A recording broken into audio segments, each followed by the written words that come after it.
Hello, আমি ঘন্টাখানেক সঙ্গে মামদো আর আজকে চলে এসেছি আজকে একটা নতুন এপিসোড নিয়ে। আর এই এপিসোডে আমরা জানবো আসলে হচ্ছেটা কি এই কলকাতা শহর।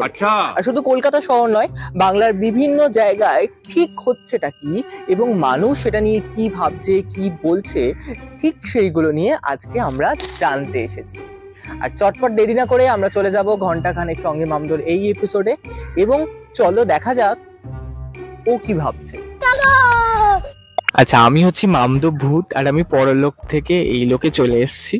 আসার পরে অনেকগুলো প্রবলেম ফেস করছি। এখানে এসে যেটা হয়েছে, আমি প্রথমেই এখানে এসে ল্যান্ড করেছি ডিরেক্ট করেই একটা গর্তে গিয়ে পড়েছি, পাটা আমার গিয়ে আটকে গেছে। তার এত খারাপ অবস্থা, ঠিক আছে, এর দায় প্রকৃত অর্থে কাদের? মানে যে সিস্টেমটাকে চালাচ্ছে সরকারের।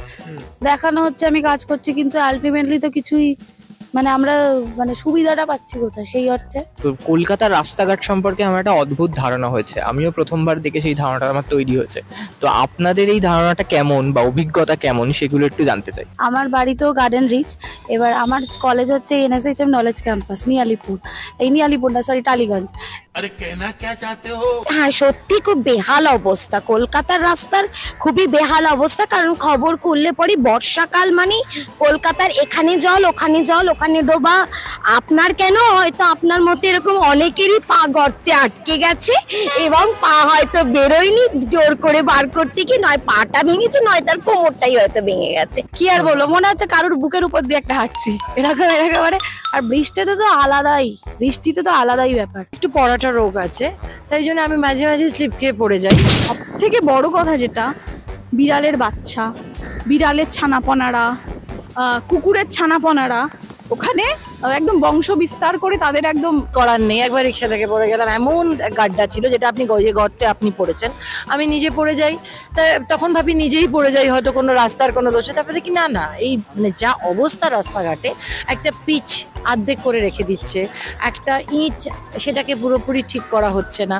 মানে এটা তো হয়েই যাচ্ছে, মানে যারা আমাদের প্রশাসনে আছেন তাদের তো একটু এই ব্যাপারগুলো একটু দেখা উচিত। কিছু কিছু জায়গায় হচ্ছে না, এটার পিছনে কি কারণ মনে হচ্ছে? যে কিছু কিছু জায়গায় খুব ভালো হচ্ছে, তার মানে কাজটা প্রশাসন করছে, আবার কিছু কিছু জায়গায় একদমই হচ্ছে না, এটা কেন মনে হচ্ছে? যাদেরকে দায়িত্বগুলো দেওয়া হয়েছে, কিছুজন দায়িত্ব পালন করছে, কিছুজন হয়তো দায়িত্বটা ঠিক মতো পালন করতে পারছে না।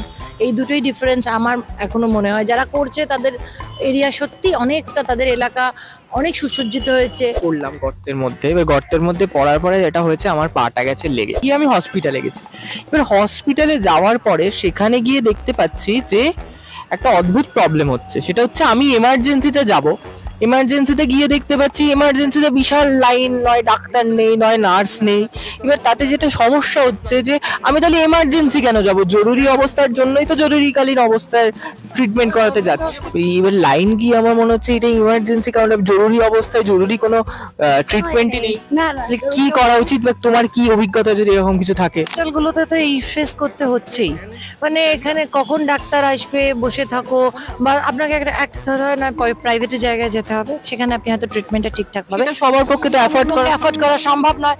কিন্তু গভর্নমেন্ট হসপিটালে গেলে এমার্জেন্সির অবস্থা খুব খারাপ। সেখানেও আমি বাইরে পড়ে থাকতে দেখেছি এবং স্ট্রেচার নেই, মাটিতে পড়ে থাকতে দেখেছি।